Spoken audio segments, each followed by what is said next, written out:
Bonjour à tous et bienvenue autour de votre grande table du jeudi. Les cartes sont-elles toujours politiques, loin de n'être que des représentations passives? Elles sont parfois radicales, souvent expérimentales et des instruments militants qui permettent de réécrire, voire de changer le monde, nous diront nos invités aujourd'hui dans la grande table des idées, le géographe Philippe Rekasevitch et l'historienne Neptis Sver, avec nous à partir de 12h55. Mais d'abord, sociétaire de la Comédie Française. Elle multiplie les grands rôles et les grands textes. Après Bergman, Florence Viala retrouve Tchekhov. Elle est en ce moment à l'affiche de La Cerisay, mise en scène par Clément Hervieux-Léger, à voir jusqu'au 6 février à Paris. Parcours d'une comédienne qui dit que le théâtre lui est tombé dessus. On va voir comment et comment surtout elle a choisi de se relever. Avec nous aujourd'hui, Florence Viala, jusqu'à midi et demi.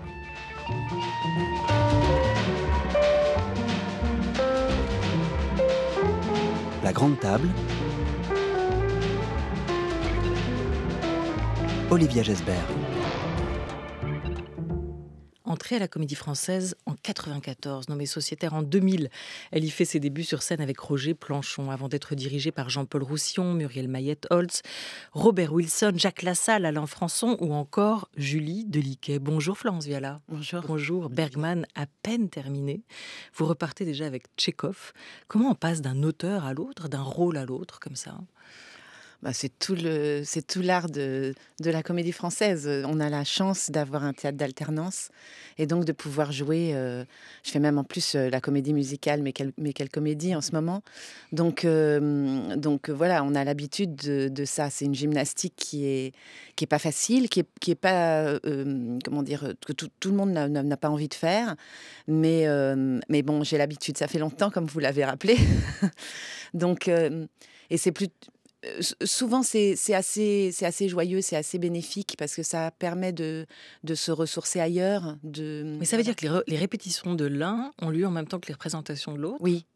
On ne se prend jamais les pieds dans le tapis. Non, on ne se prend pas les pieds dans le tapis. Alors, mais en revanche, parfois, c'est un petit peu désagréable d'être arraché à une répétition pour aller jouer autre chose. Parce qu'il y a un moment où on a très envie de rester plongé dans l'univers, notamment de Tchekhov, et de ne pas aller chanter Mon truc en plume à 20h30. mais à la fois, quand on y est, quand on l'a fait, c'est bien aussi d'aller respirer ailleurs et de ne pas se scléroser sur une chose. Est-ce que vous avez autant aimé être Alma dans Fanny et Alexandre, du coup, que vous êtes aujourd'hui Lyubov dans La Cerisay de Tchekhov? Qu'est-ce qu'elles ont en commun, ces deux femmes, à part vous-même?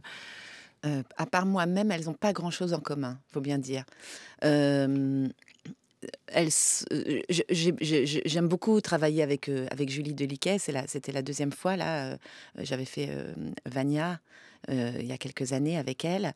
Et je vais retravailler avec elle en fin de saison. Je suis ravie. Après, le rôle d'Alma est très secondaire. Voilà, le rôle de Lyubov dans La Cerisay est central. Est central et magnifique. C'est cette différence. Après, il y a quelque chose de commun dans le travail des deux, c'est-à-dire que c'est des travails très chorales. Voilà, que ce soit le travail de Julie Deliquet ou le travail de Clément Hervieux-Léger et puis les pièces aussi font que c'est un travail très choral. Donc voilà, c'est le point commun qu'elles pourraient avoir. Alors on va essayer de décrire Lyubov et on revient pour ce faire sur la scène de la Comédie Française. Maman est toujours la même. Elle n'a pas changé. Si on la laissait faire, elle donnerait tout. Ouais. Quand on propose un grand nombre de remèdes pour guérir une maladie, ça veut dire que la maladie est incurable. Alors je réfléchis, je me triture les méninges, je vois beaucoup de remèdes, vraiment beaucoup. Et ça veut dire qu'au fond, je n'en vois aucun. Ce serait bien de recevoir un héritage de je ne sais qui. Ce serait bien de marier notre Ania avec un homme très riche. Ce serait bien de faire un tour à Yaroslav, tenter notre chance auprès de notre tante, la comtesse. La tante, n'est-ce pas? Elle est très très riche. Dieu pouvait nous venir en aide. On ne pleurniche pas. La tante, elle est très riche, mais elle ne nous aime pas. D'abord, ma sœur s'est mariée avec un avocat, un roturier. Elle s'est mariée avec un roturier et on ne peut pas dire qu'elle se soit conduite d'une façon très vertueuse. C'est une femme belle et bonne, un cœur d'or. Je l'aime énormément, mais on a beau lui trouver toutes les circonstances atténuantes, quand même, il faut bien l'avouer, c'est une femme dépravée. Voilà, la vertu n'est pas la première qualité de Lyubov, l'héroïne que vous interprétez de la Cerisay de Tchekhov. En tout cas, selon son frère Léonide, ma sœur est une femme dépravée. C'est comme ça que vous la décririez, cette figure. C'est aussi une femme, on la sent quand même hors du temps, hors du réel, qui semble avoir trouvé refuge dans cet exil de l'esprit, hein, pas simplement en partant en France. Oui, complètement. Ça fait partie des personnes qui ont eu des grands drames dans leur vie et qui, en général, s'échappent. S'échappent de ça. Sinon, la vie est insupportable. Donc, elle a perdu son enfant. Je pense que c'est le plus grand drame qui peut arriver à quelqu'un. Et elle a perdu son enfant, elle a perdu son mari. Et voilà, elle va perdre sa maison, son enfance, sa jeunesse. C'est une pièce qui travaille sur le temps, qui raconte le temps qui passe, qui raconte le rapport au temps. Et elle est à un endroit de passage, justement, de passage entre... il faut qu'elle choisisse, c'est-à-dire qu'en fuyant, elle n'a pas choisi de regarder la réalité en face. Donc elle s'est sauvée et là maintenant elle est obligée de se confronter au réel. Et vous êtes allé la chercher où, ce personnage de Lyubov, en vous? Vous avez souvent raconté la manière dont vous mobilisez votre corps pour jouer, que le corps est pour vous essentiel. Ça ne veut pas dire que vous négligez le texte, ni la voix, ni les mots. Mais comment et dans quelle partie de votre corps vous êtes allé chercher cette femme-là? Je suis allée la chercher partout, parce que elle est très multiple, elle est pas facilement cernable aussi. Elle peut être très sympathique, elle peut être très drôle, elle peut être très désagréable, elle peut être méchante, elle peut être froide. Elle passe du froid au chaud tout le temps. Sans doute, elle prend des médicaments on en parle au début, elle doit avoir un traitement pour les nerfs. Enfin voilà, elle fait partie des gens, voilà, qui ont besoin de choses pour être aidés à vivre. Donc, pour vivre. Et donc, je suis allée la chercher partout. Je suis allée la chercher dans tous les auteurs et dans tous les travaux que j'ai pu faire auparavant, comme un petit patchwork comme ça qui pourrait presque aller de Robert Wilson à Feydeau, à Françon. Voilà, j'ai mélangé des apprentissages, des façons d'aborder le théâtre.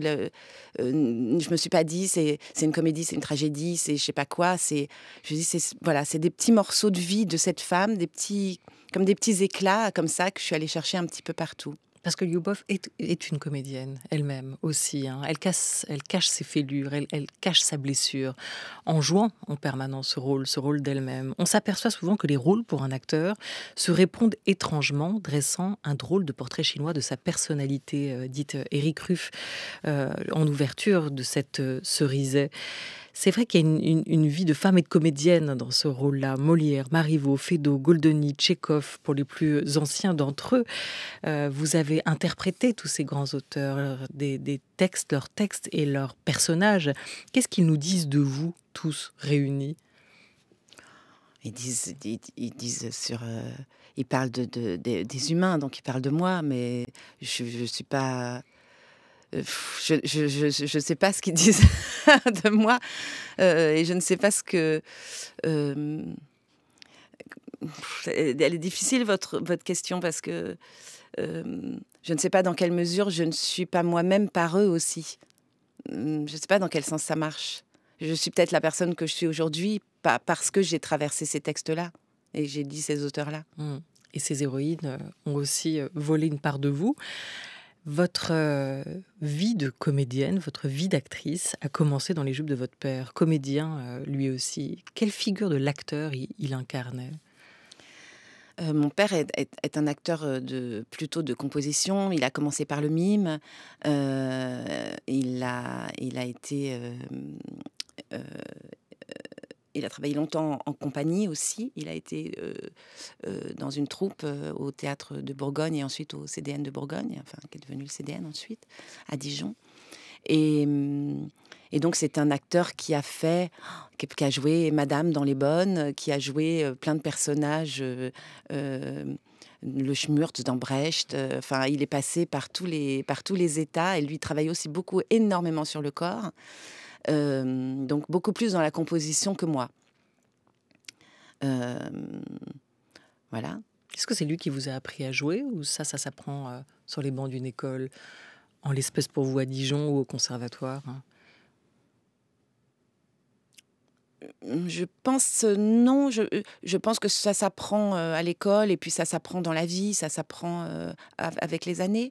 Mais ce qui m'a appris, c'est de le voir travailler, c'est de le voir au quotidien, de voir que c'était un métier, de voir que c'était une passion, de voir que en même temps c'était quelque chose. Moi, j'ai jamais fantasmé les acteurs, j'ai jamais fantasmé le métier d'acteur parce que je l'ai vu au quotidien depuis petite.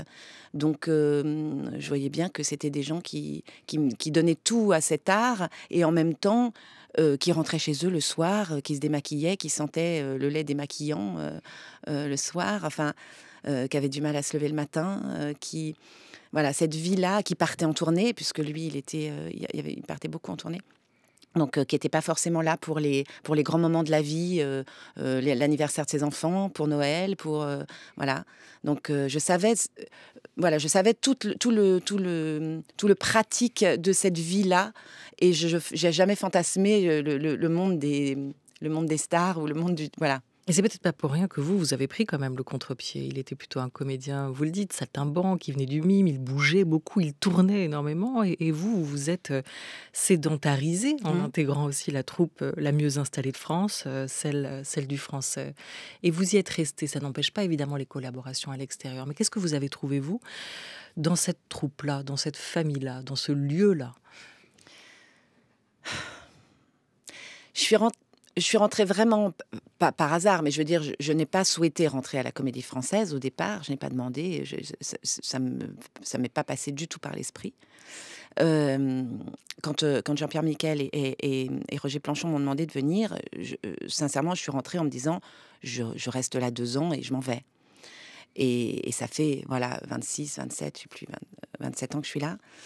En fait, c'est d'année en année, c'est de rôle en rôle, c'est de partenariat en partenariat. C'est d'un seul coup savoir que on va faire, voilà, on a ce rendez-vous avec Clément Hervé Léger, La Cerisay. Ensuite, il y a le rendez-vous Julie Deliquet. Ensuite, il y a le rendez-vous Bob Wilson. Ensuite, il y a le rendez-vous Anatoly Vassiliev. Et le temps passe. Et on se rend. Et d'un seul coup, je me dis, mais ça fait 27 ans que je suis là, c'est improbable.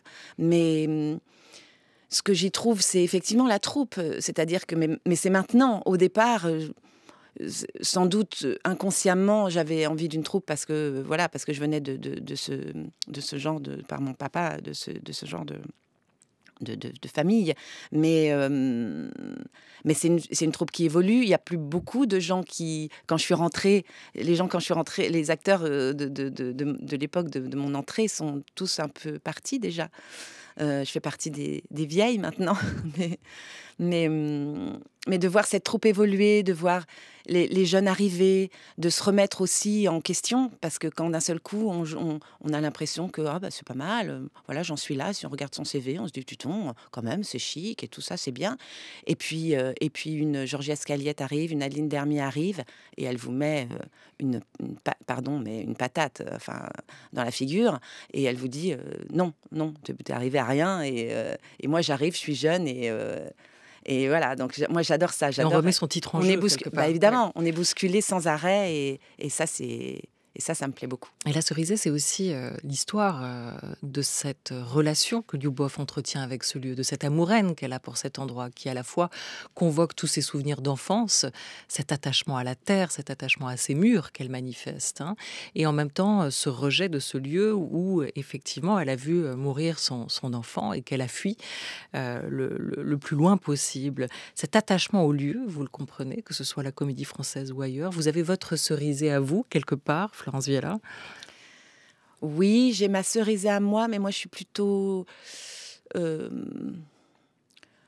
m'attache pas tant que ça au lieu. je vais m'attacher aux gens, je vais m'attacher à certains souvenirs, mais je suis pas plutôt quelqu'un de nomade, moi. J'aime beaucoup déménager. Je suis pas... voilà, j'aime avoir vécu là, mais j'ai moins... Et vous n'y revenez pas forcément? Pas forcément. Non, j'ai pas tellement cet attachement. La Comédie Française, la troupe dans laquelle vous vous êtes installé, vous avez posé un premier pied en 94, on le disait, et vous y êtes resté. En même temps, pourquoi en partir? Ils viennent tous aussi dans ce lieu, Salle Richelieu, Robert Kersen, Bob Wilson, Jacques Lassalle, Alain Françon, on le disait, et même des cinéastes comme Arnaud Desplechin et Christophe Honoré. Vous avez collaboré avec eux, avec les deux réalisateurs sur 2 projets. La pièce Angels in America de Tony Kushner et Le côté de Guermantes de Proust, l'une mise en scène donc par Arnaud Desplechin, l'autre par Christophe Honoré. Il y avait une différence d'approche entre ces 2 cinéastes par rapport à des metteurs en scène classiques.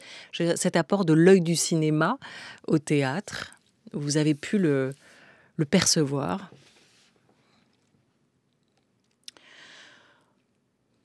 Oui,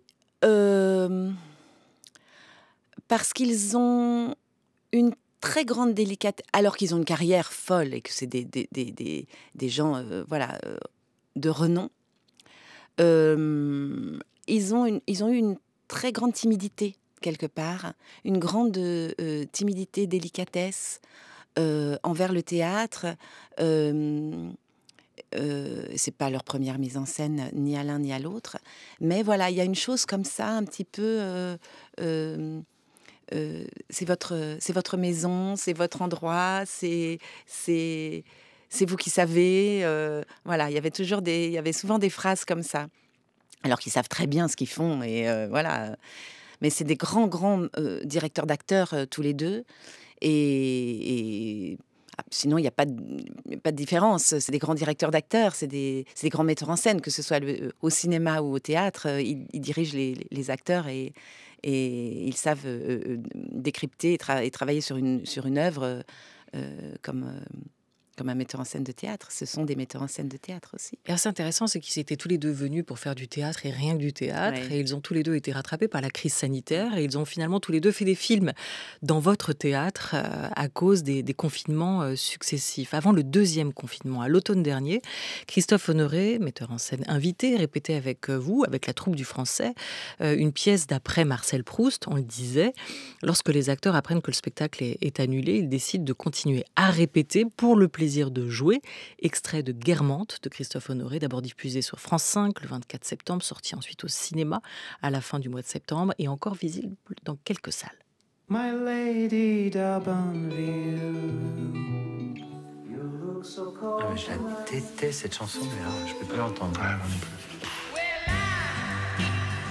Pour l'instant, moi, j'ai reçu aucune instruction. Il n'y a pas de première, on ne jouera pas. À partir du moment où on sait que la représentation n'aura pas lieu, on va pas continuer à répéter. Denis a accepté de faire un spectacle qui est Covid compatible. Ah bon? Ah non, distanciation. Est-ce que c'est déjà arrivé dans cette comédie française depuis 1680? Un spectacle qui n'existe pas. Mais moi, je m'en fous. Allez, on répète.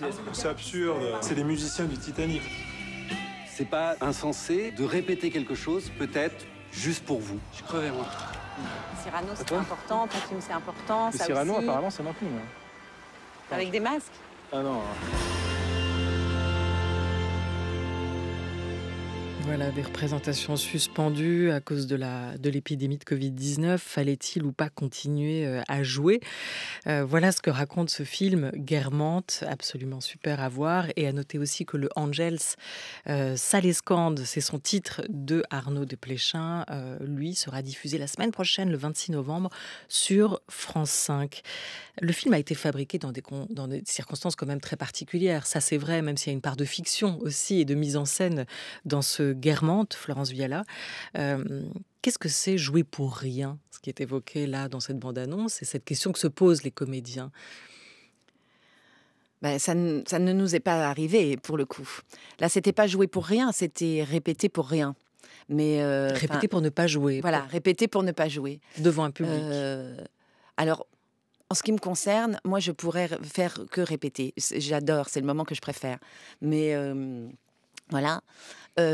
Sinon... c'est pas la rencontre avec le public. C'est pas la que je préfère. Ouais. C'est d'abord la rencontre avec un rôle. Ouais.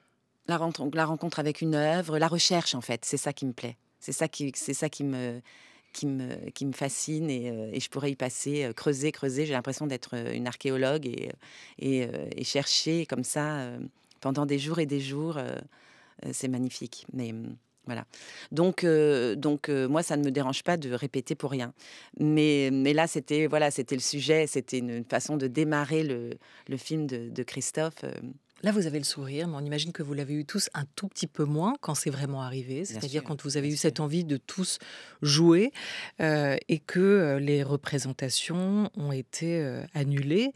On vous voit, vous, au début du film, dans votre loge, apprenant que les représentations n'auront pas lieu, alors que vous êtes en train de vous préparer pour aller répéter, apprenant cette nouvelle.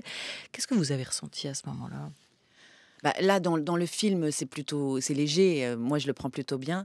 Mais dans la vie, ça a été assez violent parce que c'est arrivé au moment où, quelque part, on se prépare, le corps se prépare et tout tend vers la première représentation. Donc, l'adrénaline, tout ça, tout monte jour à jour. Mais on s'en est rendu compte finalement avec cet arrêt, qu'on se préparait même physiquement sans le savoir. Et arrive la veille de la première et on nous a dit vous jouerez pas. On a appris, voilà, comme tout le monde, le confinement. Et on a eu physiquement, on est tombé malade, on a eu des trucs, on était dans des états de nerfs, d'épuisement, voilà, d'avoir tendu vers ce jour-là et que ce jour ne se fasse pas. Oui, ça a été très difficile, ça a mis longtemps. En plus, ça nous est arrivé plusieurs fois, parce que ça nous est arrivé pour la comédie musicale. Ensuite, il y a eu Guermantes. Ensuite, il y a eu même La Cerisay. On a commencé à répéter La Cerisay et on nous a dit, finalement, on ne jouera pas au printemps, ça devait être au printemps dernier. On ne jouera pas à ce moment-là. Donc, on convoque beaucoup de choses à l'intérieur, dans son esprit, dans son corps. On se remplit pour donner ça au public à un moment donné. Et là, on ne donne rien parce que... Donc, on repart comme des outres remplis de sentiments, de mots, d'énergie, de tout un tas de choses. Voilà, et on rentre chez nous avec tout ça et il faut attendre que tout ça retombe et c'est parfois assez long. Dans ce film, vous avez le sentiment que Christophe Honoré, il a su capter l'esprit de la troupe, à la fois les clivages, les divisions, et en même temps la solidarité, le plaisir d'être ensemble, la singularité de chacun, et en même temps cet esprit de groupe ou de troupe qui vous a peut-être porté tous, je ne sais pas, c'est peut-être un leurre aussi, une impression, dans cette période-là. Bien sûr, ça nous a aidé beaucoup d'être ensemble. Enfin, de communiquer, d'avoir cette web télé, de savoir que les copains faisaient des choses en même temps que nous, se filmaient avec leur téléphone au départ. Enfin, c'était invraisemblable. Mais bien sûr que ça nous a aidé énormément d'être ensemble par rapport à d'autres, à des copains qui étaient intermittents du spectacle et qui étaient seuls chez eux, complètement abandonnés. Mais... sur le film de Christophe, on a commencé... je trouve que c'est presque un des plus beaux documentaires qui a été fait sur la troupe. Parce que même si tout ça n'est pas vrai, parce que le comité décide pas d'arrêter un spectacle, on n'a pas du tout ce pouvoir-là. Voilà, on décide pas c'est complètement faux. Mais en tout cas, ce qui ressort de ça, c'est-à-dire qu'en période de crise, on se relie, quoi. Alors, j'aime pas bien ce mot, mais comme les familles. C'est exactement, on dit toujours la grande famille du théâtre. Bon, voilà, j'aime pas trop cette phrase, mais un peu convenue, mais c'est vrai. C'est-à-dire qu'on peut s'engueuler, mais d'un seul coup, en crise, on se retrouve et on se serre les coudes. Guermantes, c'est le temps suspendu. La Cerisay aussi, c'est une pièce sur le temps, vous l'évoquiez, Florence Viala. Le metteur en scène, Alain Françon, a monté à de nombreuses reprises le théâtre de Tchekhov. Il vous a dirigé, vous, Florence Viala, dans deux d'entre elles, à la Comédie Française, La Cerisay déjà, puis Les Trois Sœurs. On va écouter Alain Françon parler de la particularité de ce théâtre, et on y revient avec vous. J'ai commencé à comprendre que finalement, il fallait pas chercher de centre au personnage parce que chaque fois, on nous fait le système de la psychologie. Alors, Il n'y en a pas d'unité. On ne les connaît pas bien, les personnages de Tchekhov. On les connaît de biais. On sait qu'il y a ça dans leur passé, que dans leur présent, il y a ça, que de temps en temps, on a un petit élément supplémentaire qui nous dit qui est qui. Donc j'ai à peu près compris ça, qu'il n'y avait pas de centre au personnage, qu'il n'y avait pas forcément de centre dans la pièce, ou qu'il y en avait beaucoup. Et que surtout, c'est pour ça que la grande nouveauté de Tchekhov, et je trouve qu'on n'a pas fait mieux, c'est la multiplicité des intrigues. C'est-à-dire qu'au lieu d'avoir l'intrigue centrale comme chez Ibsen, il y en a, mais à foison, quoi. Je veux dire, autant de personnages, autant d'intrigues, autant d'histoires amoureuses ou pas forcément amoureuses, etc. Donc, cette multiplicité des intrigues fait qu'effectivement, c'est pas... Là encore, c'est très périphérique, il n'y a pas de centre. Et de plus en plus, c'est une chose qui m'a fasciné, ça, parce que très bêtement, je pourrais dire que c'est l'écrivain de théâtre qui m'a toujours le plus soucié, ou qui m'a toujours, alors que j'aimais pas du tout au début, mais qui m'a le plus, finalement, peut-être apporté, enfin, si on peut dire ça. Et c'est Alain Françon, avec sa mise en scène de La Cerisay en 1998, qui introduit cette pièce de Tchekhov au répertoire de la Comédie Française. Vous l'avez jouée avec lui à ce moment-là, vous la reprenez aujourd'hui avec Clément Hervieux-Léger. C'est justement parce que cette pièce a autant de tiroirs, a autant d'intrigues possibles, qu'elle est inépuisable à jouer et à réinterpréter, que la jouer aujourd'hui avec un metteur en scène, c'est une autre expérience que celle que vous avez vécue il y a 20 ans avec Alain Françon. Oui, c'est une autre expérience et parce que c'est un autre rôle, je la prends par un autre prisme, d'un autre côté, mais c'est la même quelque part. Elle s'ajoute. C'est une pièce de fantômes. Là, moi, j'en ai plein des fantômes parce que j'ai tous les acteurs de la version dans laquelle j'étais quand je faisais Charlotta avec Alain. Et j'entends leur voix. Il y en a qui sont vivants, il y en a qui sont morts. J'entends leur voix qui se superposent aux voix de ceux d'aujourd'hui. Voilà, c'est très particulier de vivre ça sur ce théâtre-là. Et vous y avez cherché votre Et c'est centre. très beau ce que dit Alain sur... Oui, des personnages qui n'ont pas de centre. Mais c'est ça, c'est ce que je vous disais tout à l'heure. C'est-à-dire, c'est ces petits éclats, voilà, on prend ça, on prend ça, on prend ça, on prend ça. Mais voilà, quelle est la ligne de conduite ? Moi, j'en ai pas sur Lyubov. J'ai pas une ligne de conduite. J'ai des moments. Et après, c'est le spectateur qui va faire le lien, peut-être, le sien. Son lien à lui, il va se dire peut-être c'est une femme amoureuse, c'est une femme endeuillée, c'est une femme, c'est une folle, c'est une voilà.